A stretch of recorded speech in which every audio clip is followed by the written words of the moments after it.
underway with everything, but before we get into the PC side of things, a quick note about the Xbox. For those of you that have been playing on Xbox, it is going to be patching up to the Ratatasker patch here in the next couple days, and you can find those patch notes available on YouTube at /SmiteGame, youtube.com/SmiteGame.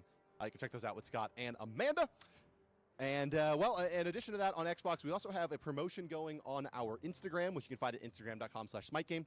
Following us on Instagram will get you an Xbox One beta key. That's on its way as well. So if you don't have that key yet and you're looking to get into it and you like cool pictures with filters, I guess Instagram is a place for you with Smite. Follow us there and see all of our shenanigans and all of the crazy happenings going on behind the scenes on our Instagram. Well, let's go ahead and start talking about the patch a little bit here, and generally speaking, what you can expect from what we're going to be going over today. So a little bit of tell you what I'm going to tell you here. We're going to be going through the God art changes first, as we often do, talking about new God cards, new models, those types of things, any skins and any voice packs coming in. And then we'll get into the details on what the changes are for balance, primarily around kind of more the meta, so to speak. We'll go in a little bit about what that means, what we're going to do with it. A little bit of God balance changes, not so much in this patch, just a couple of notes on that. And then we'll get into Robin, and we'll take a look at his kit fully in the game and have a brief interview with the designer on that God, who is, of course, Mr. Fishman. So, with that, guys, let's go ahead and start talking about what's in this patch. It is called Combo Breaker. And let's talk about the first thing up on the docket. It's Ao Kuang, the Dragon King, and his Tier 2 skin, as you can see, now resplendent with antlers. And yeah, one of the cooler God cards. I mean, this looks like the front of a comic book to me. But yeah, not significant changes as you would come to expect out of the Tier 2 skins, but some nice updates and some little bit of badassery added to him here. And it looks like he's lost the top of the robe and is going it bare-chested and bringing the fury. So yet another, another one in the line of these Tier 2 skins that, for me at least, are some of the cooler things we add to the game each patch. Very, very affordable, and give you a new little flavor and taste to your God. Let's take a look now at Huyi getting a new skin in this patch. And this, of course, we'll get into this a little bit later, but this is a reward for playing in our fantasy game. And there is his skin card. And you can see a little bit of a different mark. We spoiled this in the last show last week, and here he is in action. You can see a little bit of that new tech on his leaf that you guys got in the last patch. And, of course, his new suns. It looks like those missiles, rockets, something. He's shooting down satellites, I believe, in fact, here. Nuclear bombs. Nuclear? One of those. Flying out of the sky. And of course, you know who you get pretty well. But there he is. I called him Orbital Biker. That is, of course, not his name. But let's take a listen to his voice pack. This new ROM skin coming in for fantasy points. Take it away, boys. Yes. I am the Reckoning. Splendid. Sorry. Wasn't that fun? Good luck. Be quiet now. That's too bad. Spend your time wisely. Silence, dog. Your only purpose is to die by my hand. I use a bow because guns are too quick. You can't savor all the little emotions. You other gods are a plague. I am the cure. And he's got a pretty nice idle animation at that, doesn't he? So you heard the voice pack there, and saw him toss his bow around a little bit as well. So Huyi's skin is going to be available. More details on exactly how you can get it, but it will be through the Pick'em system. And another addition to the game, my friends, Quicksilver Mercury. You know this skin is his recolor. Sweet new card. There it is, a little bit more actiony. I think this was the one, if I recall correctly, where he was like making that big cheesy grin in the forefront of the card. And so you can see actually similar kind of theme here with like showing his path, almost like family. My God, is it beautiful? We've really outdone ourselves here. Moving on to the next asset here. You'll have to take a look at my lovely face is what you're going to get to see. So here I come right now. Hey, there I am. So let's talk about the announcer packs being added to the game. So these are also rewards through the fantasy system. And as I've been saying, kind of through the Huyi skin, we'll be taking a look at exactly how you can earn these in the later parts of this patch notes show. But for now, let's take a listen to Nox's announcer pack. This was voted on you guys by the community. But yeah, if you guys will go ahead and play it, They thought they could keep the lights on. Darkness has come. You can't kill what you can't see. Sleep tight. Pentakill! Oh. Pentakill! So scary. So yeah, there it is, guys. Nox's announcer pack. There's a quick preview coming your way. More to come in the future as well. We also have a second voice pack that'll be available through that fantasy system. It is, of course, for the most voted god for a announcer pack by a complete landslide. It is, of course, Swagny. Let's take a listen. Oh, hey, make it rain. I love it when they call me Big Papa. If it don't make dollars, then it don't make sense. I'm not OP, I'm OG. You keep talking like a bitch, I'm gonna have to smack you like one. And there it is, guys. Swagny's announcer pack, as per usual.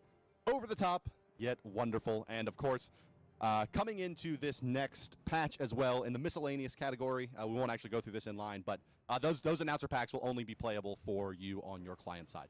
So let's take a look at the actual reward structure and how you're going to be able to get these rewards. So as you can see here, guys, starting up with the Void Worm skin that was available, and of course they've unlocked everything, so you can't see how many points it takes because production is really, really clever. But yeah, you can see Iron Crow coming. I think these are, I want to say we're at 4,000 now, and I think it goes up by thousands alternating there. So also you'll notice in this system is the ability to unlock fantasy points with money. Hey, who didn't want to buy skins to begin with? So, of course, you are still welcome and encouraged to use it for all of your fantasy betting purposes to continue to grow and amass your fantasy points. But we will say now that, yeah, you can also buy your way into this one. And you can see, yeah, those rewards escalate. You can get the Hu Yi skin and the loading frames and those announcer packs all now available through the Fantasy Point season ticket system. And the new loading frames, as you can see there as well, top and bottom, a little bit different. The Incinerator Agni looking so nice there. And those are pretty early on. Gold and diamond rewards for the higher you get through the season ticket program. And, of course, they evolve at different levels. So the frame that you already have will turn golden and eventually platinum. And another thing to note here, guys, is that these rewards are going to, what's the right word for this? Retroactively apply to your account, I guess. If you already have, 7,000, 8,000 fantasy points amassed, the rewards will automatically unlock for you, or they'll be available to unlock for you. You don't need to continue earning past this point. So, whole bunch new stuff coming that way. Let's take a look at the events tab in the UI here. You can see this is part of the season ticket. There's a lot more coming here. You guys will be able to explore that once the patch ships. But we do want to point out to you here during this preview is that you'll notice that there is a split option now when picking matchups. So instead of having to choose that Team A wins game 1 and Team B wins game 2, it's simply that the teams will go 1-1 instead of having to pick the order and getting it wrong more often than not and making yourself angry. So, yeah, now it's either pick Team A, Team B, or a split to get awarded your fantasy points. So nice of us. We're so caring. We want you guys to earn your skins, not have to buy them all the way. And, yeah, you can see you can click through them. So a little bit of a different UI approach here and some more cool stuff. A few miscellaneous changes, guys, coming in. I already mentioned the announcer packs will only play on the local side. And we went through most of the other changes in the UI systems for the season ticket. And that is your lovely miscellaneous changes coming in the patch. There's a lot more that you can read as well at home when they do release. When we are concluded here, they will be available on Reddit at our Smite, as well as our official forums. Well, the Reddit will just link to our official. But you can go there, forums.smitecam.com, if you really want to see what's up. So, moving right along, guys. Going a little bit more into the meat of the patch here. Let's start talking a little bit more about, let's go into the game and take a look at it here. We're talking about conquest changes here. So let's see. First up, I believe we are going to be talking specifically about the major map objectives, meaning, of course, the Gold Fury and the Fire Giant, and how they will interact with players and, more specifically, lifesteal. So in this patch coming up, you will see that there is a just flat reduction on objectives and lifesteal. So you simply put lifesteal 50% of the value against the Gold Fury and the Fire Giant. Generally speaking, this is going to be slowing down the timings of who, what, where, when, and why can solo the Gold Fury. So a little bit more maybe like Season 0, where characters like Bastet and Arachne were really the ones you were seeing that were killing the Gold Fury, using their minions and things to tank it up instead of straight lifesteal here. But as you're about to see at the 10-second mark, we have gone ahead and what's the right way to put this? Re-added? No, I don't think. Reverted the change to the mid camps here. You'll see the gold camps at the mid lane will spawn at 10 seconds now, in addition to all the other buffs. So a little bit more diversity in the opening, and you'll see them come up here. Another change coming through in this patch is Greater Sprint. Greater Sprint getting some a nerf, really. No other way to put that.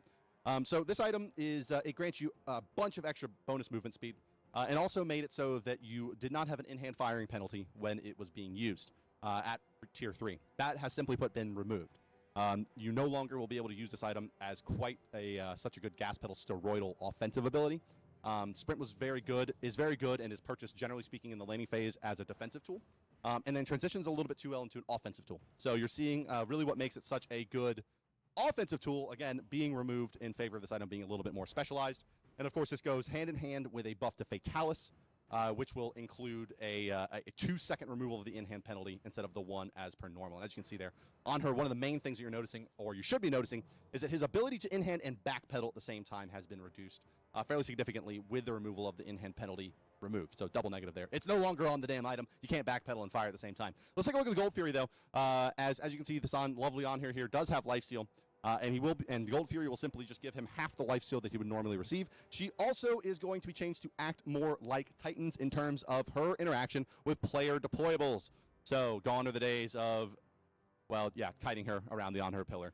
She will now act just like the the Titans on either side, the Chaos and the Order Titan. They walk through player deployables. So Amir walls, Thor walls, on her pillars, those types of things will no longer stop the Gold Fury's movement. And you life steal 50% of the value against her. Worth noting as well, the Fire Giant, when he throws boulders at you, it does debuff your healing by 30% already.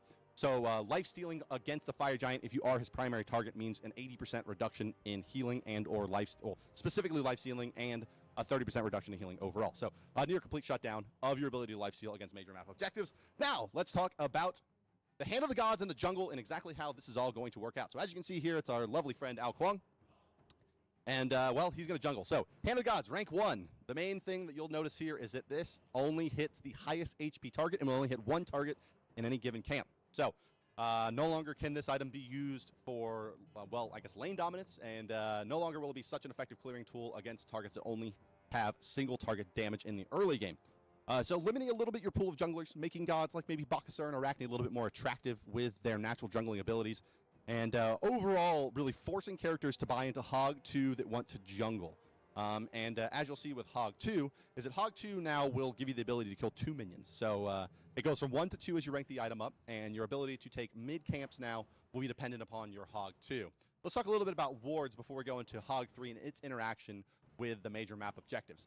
As you notice here, Ao Kwang's still able to purchase 3 wards, 2 basic wards and 1 sentry, but can only place 2 on the map now. In addition to that, normal wards or basic wards have them. And overall, and yeah, please place this ward, you'll see that the ward does disappear right next to it. So you can only have 2 active wards out on the map as a time now for any player, down from 3. You can still carry 3, and wards grant a 50 gold bounty as well. So this makes the as I was saying, kind of the meta game for the Guardians maybe a bit more interesting, the counter-warding game becoming a little bit more rewarding for them as well. And in addition to all of this, it should clear up some of the vision on the map, making the lanes more gankable, quote-unquote, in the laning phase, especially and as the lanes break. So, again, kind of, you can see a lot of how these changes are going is kind of incentivizing a lot more action in the jungle. So, we'll take this back camp here quickly on the Ao Kwang. Well, probably not that quickly because it does only have that Hog 1. And I'll talk about the timers here. So the timers have changed around the map here. It's a modest change, but a meaningful one. I think the main thing that we're showing here is that these back camps spawn at an 80-second interval. So that's been brought down. They're going to be up a lot more. In fact, all of the camps are spawning a little bit faster here. Let's take a look at the Hog 2. You'll see, boom, it hit 2 guys. Always the highest HP target of the lot.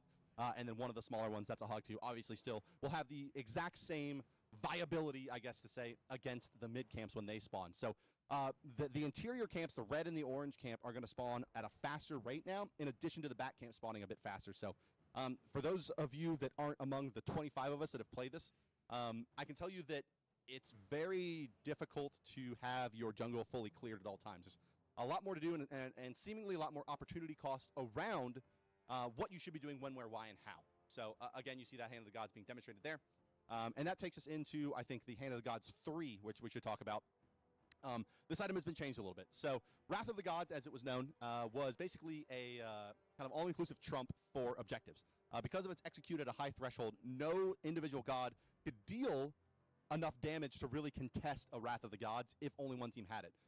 So what we've done here is, well, let's take a look at the tooltip in a little bit more detail here.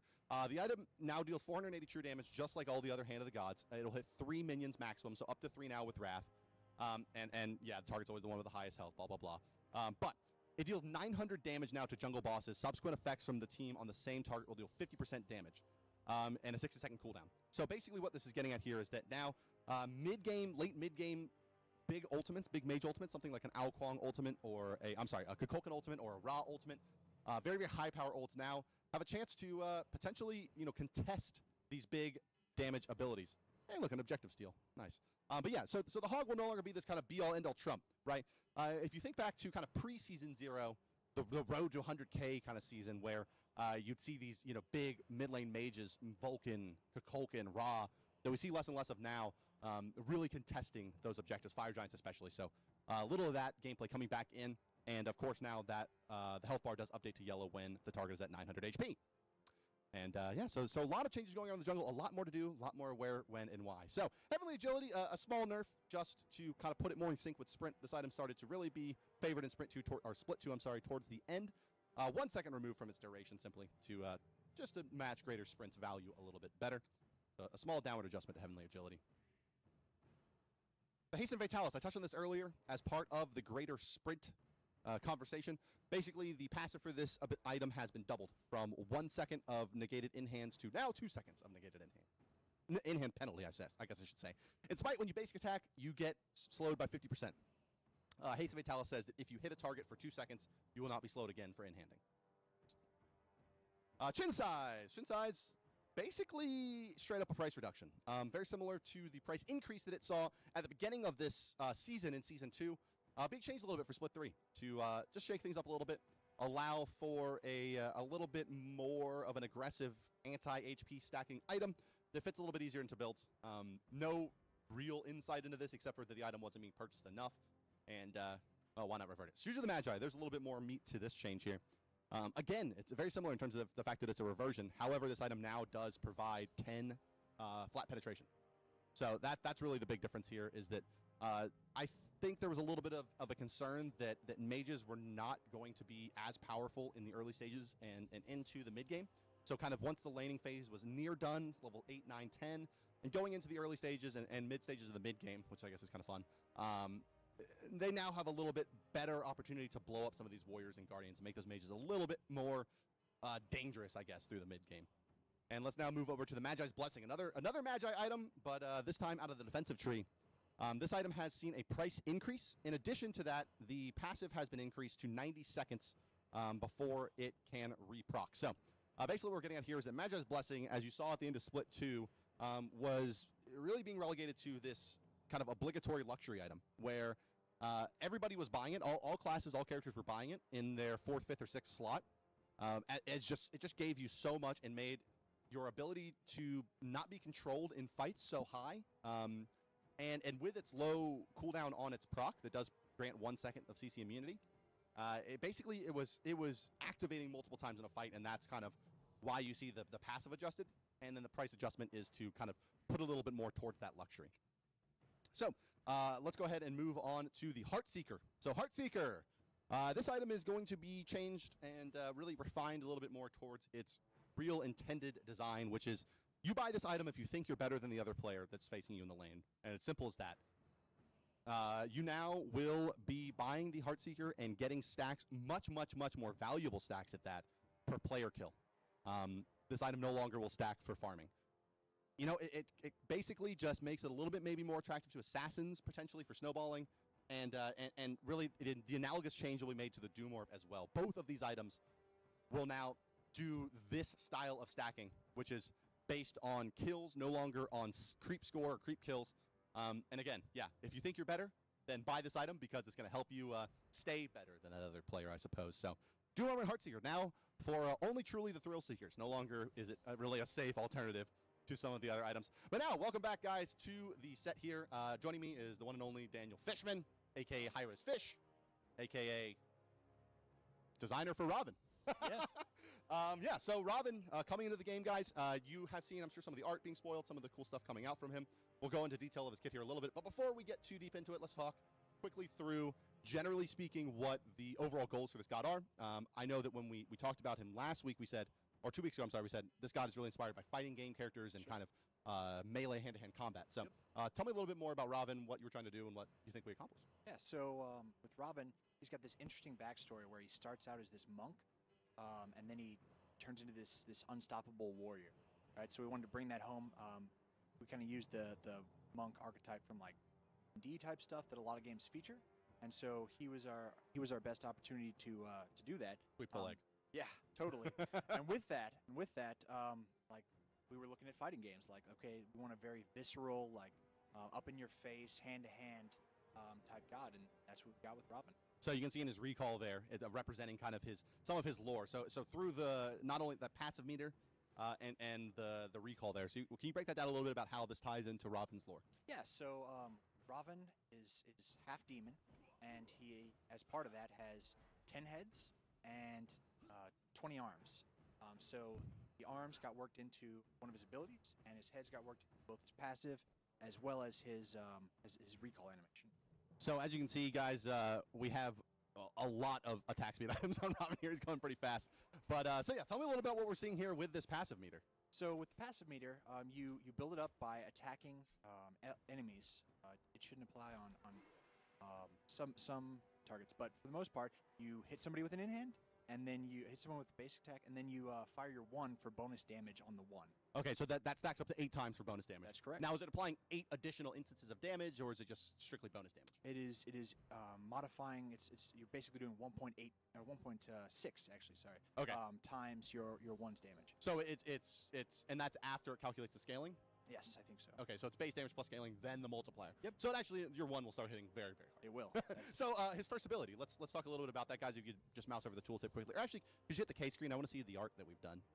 Let's see if they'll do it for us. Hey, cool, look at that. So you can see the icons a little bit bigger. So his first ability is... Kana Onslaught. The Onslaught here. So this is... and speaking of D&D, this is very much kind of like a Burning Hand style of touch spell. Yep, let's take a look at it in action, guys. Let's take a look at his first ability here and see exactly what we're getting ourselves into. So let's stack that passive back up and fire that bad boy onto some targets. And you can see, oh man, it's like, is it actually giant hands? It is giant hands. Yep. How wonderful is that? So, all right, you can see the passive going up and then fire the ability, and it is literally a like little tiny cone in front of you. Yep, it's almost exactly a basic attack cone. Okay. Except it hits all targets in range, and okay. So it fills the cone, similar to a Wheelix or many of the hit chain characters, Naja, those types of things. Yep. So it's a modified bonus power basic attack that fills a cone. Exactly right. Okay, great. What's the cooldown on that ability? Cooldown is 6 seconds. You're supposed to be able to use that over and over. And okay, over yeah. again. So it really does kind of become part of your hit chain. So yep. 1, 2, 3, 4 hit, kind of stack your passive quickly and then dump it using the 1. Very cool. Let's talk about a second ability then. As we move past the onslaught and into the overhead kick. Yeah, I think fighting game fans are going to recognize this one. Generally speaking, I know how this one functions. It's fairly similar to Chang'a's number 2 in terms of the benefits that it grants you, but it has an offensive component as well. Right. So let's go ahead and fire that one, Fishman, and tell me a little bit about the design and ultimately implementation of this ability. Yeah, so one of the things we wanted to bring to our arsenal of warriors was an ability to resist burst damage, and that's what this is for. Is if you time it correctly, you're supposed to be able to dodge a raw snipe or that kind of mage heavy burst for this brief invulnerability, as well as you can use it to clear the lane as well. Oh, and yeah, you do get, just like Chang'a's number 2, it does remove, it looks like the back pedal penalty. Yep. As well as potentially sideways movement. Mm-hmm. So it's a pretty good. It looks like it's a pretty interesting ability to not only deal damage but kite, as well as avoid damage. Right, so, right. Big turnaround spell. It's a very short duration of the movement augmentation, but it's a very powerful one. We're talking about flash kick. Yeah. Essentially here. I mean, it's very similar, right? It's kind of this defensive tool. Or a defensive setup, kind of bait them in, use it, avoid the damage, deal damage back. Yep. And it's almost like a trump in many ways. Warriors are supposed to be in the middle of the fight, and if that's where the bursts are directed, he needs a tool to deal with that, and this is his tool. He's got the tool. So what we've seen so far, very melee-oriented, lots of basic attack focus, very short cone, and ability to avoid some damage. Let's take a look at his third ability as well. This is, again, Robin, and I'm Bart, and I'm joined by Fishman, the designer on this. And this is the 10-hand Shadow Fist. Tell me a little bit about this one. Yeah, so this is again playing into his lore of having many hands. He sends a number of them out to attack his enemy, and then more of them come out from the ground to kind of keep them rooted there. This is kind of a catch-up tool. If he's chasing somebody, he has no movement augmentation. Instead, he's just locking them down, hopefully giving him enough time to catch up and drop his melee. Okay, we take a look at the targeter for this ability here. All right, so you see it's a line attack, and if this hits, it roots. That's exactly right. Okay, so it's actually a little bit like Sikkim in that regard. Yep. Projectile speed-wise. A little faster? A little fast. Not fastest in the game fast, but pretty fast. Yeah. Fast side. Yeah, I mean, a little different than Sikkim, right? Sikkim for Scylla obviously is a mage ability, but also has, I believe, the slowest projectile time, or projectile speed in the game. So, and what is this? How viable is this as a damaging ability? It's pretty effective if you're laning, right? Right. But it's more used, especially as the game goes on, for CC. It doesn't scale particularly well. And that's just a root, not a cripple. Just a root, not just a a cripple. roots. Yep, you can leap out of it. And it has a healing component. Yes, that's right. Enemies it passes through up to 3 minions and up to 1 god give him health return based on level of threat. Okay, and that's static, or is that scale as well? I mean, it's percentage-based health return. So okay, so it's a life steal. Yeah, it's a built-in life steal almost. Yep. Okay, cool. So a little bit of sustain, a little bit of crowd control on the same ability. Obviously you can see the trade-off that could happen there, Yeah, and you can see a little bit of the combo here as well. We're expecting players in solo lane to kind of make this their bread and butter, whereas players in the jungle are probably going to use the 1. Yeah. So if you're in the lane, this can sustain. It stops on the first enemy god, but pretty potent tool. What is that hit chain? Very fast. I believe it's 0.5, 0.75, 1. Okay, yeah. So really, what I at least my gameplays, I feel like hit chains that ramp up, right, seem to be the most effective for meleeers. Yep. And so he's got what I would call one of the better or kind of one of the best types of hit chains you could have for a close range, high attack speed melee damage dealer. Almost similar to how Loki's hit chain progresses in that regard. Let's talk about his ultimate, which I basically kind of sold me on the whole thing, right? Yeah. It's Ganondorf. That's pretty much all I got for you. Yeah. Let's take a look at this thing. So you can see it's got that kind of Loki-style targeter where it indicates that you're going to hit somebody. And let's go ahead and fire it, and it looks like that it's going to pass through here. Yes, indeed, it does. So, yeah, he pretty much just lunges at his target unit, ignoring all others, knocking them back, and then hits them hard. Yep. And then once he's in there, again, so he can kind of be up in the thick of it, he's got damage reduction from everybody but his target. So that target's still perfectly able to damage him, but the other enemies on the team are going to do reduced damage while that effect is up. What's the cooldown on this ability? It goes down. I believe it's scaling down. Okay. Yeah, I believe it starts pretty high and then gets down to like 60, 70. So this is really his only ability to kind of. So you root them, and then you have one other tool to kind of close the distance, and then besides that, not much else going on. This one's on an old-sized cooldown. So ideally, you'd probably want something like ult in, root them before they can get away, and then by that point, use your in hands, drop a 1, stack it up quickly. Stay on them. Well, this god is awesome. I really think he's very cool. Well done, Fishman, for your first entrance into the into the Smite game. Yep. Lore Pantheon, I guess. All things told here, before we get into the voice pack and before we kind of listen to a little bit more of the flavor of this god, I always like to ask kind of what was some of the stuff that you threw out with this god that we tried that didn't work. Yeah. He originally on his ult had him do extra damage to his target, and.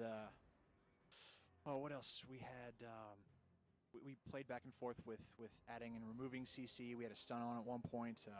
We were talking about having his 2 be a leap. We were talking about having his ult be a leap.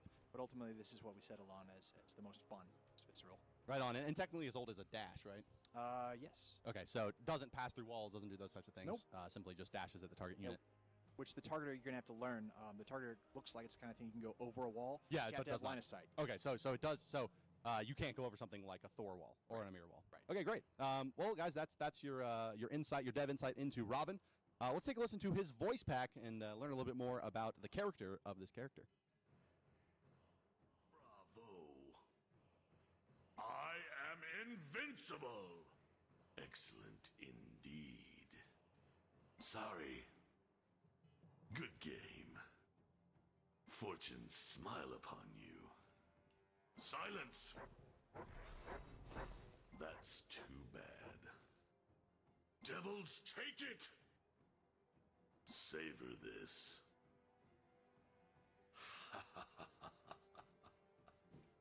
Don't expect me to wish you health and long life. You will have neither. I stopped the very sun and moon in the sky. You should be no problem. All right, guys, welcome back. Hope you enjoyed the voice pack for Robin. Let's take a look at his recolor as well here, and you can see, oh, there he is. He's recolored. Lovely. Doesn't look nice. A little bit of blue going on there. What kind of, like, do you have any input from the design side on what the recolor for your release guide looks like? Not a whole lot. I always wondered that, 'cause it's like, man, you know what? I really just don't like blue. No, it's we have a really talented design, or really talented team of artists. Yeah, and they absolutely. basically like, okay, so if we wasn't trying to be accurate, what would look the coolest on it? Right? Yeah, okay, fair enough. And yeah, kind of one more kind of, I guess, overarching question a little bit about kind of the design process is always, like, it's always interesting to hear a little bit about kind of the concept to initial design process and the iterative process there. So, you know, was he always going to be a warrior? Like, was it like Robin's a warrior? We saw his concept and it was like, this guy is it. He was always going to be a warrior. Yeah. Okay. Cool. Just looks warrior. He is warrior. Yeah. Yeah. I mean, I guess his lore doesn't really leave a lot of room for interpretation. He pretty much fights, and that's pretty much all he does. Well, guys, that does do it for us here for the patch notes. And thank you very much, Fishman, for joining us and giving your insight. You can find him at HirezFish on Twitter. You can find me at HirezBart. Feel free to reach out, guys, if you need anything. That does not do it for us here today, though. We'll be tossing it over to our analysis desk, where it will be the one and only Dry Bear, DM Brandon, and Pon Pon. They're going to be breaking down some of these changes in a little bit more detail and going through expected changes you may see, some gameplay implications, and ways that you can get ahead, guys. So don't go anywhere. Let's take it right now, where Pon Pon, you'll notice, has no beard, like Fishman and I, but he's rocking it the worst out of the three of us. Guys, take it away, Rory. It's all yours. Thanks, Bart. And yes, as you can see, both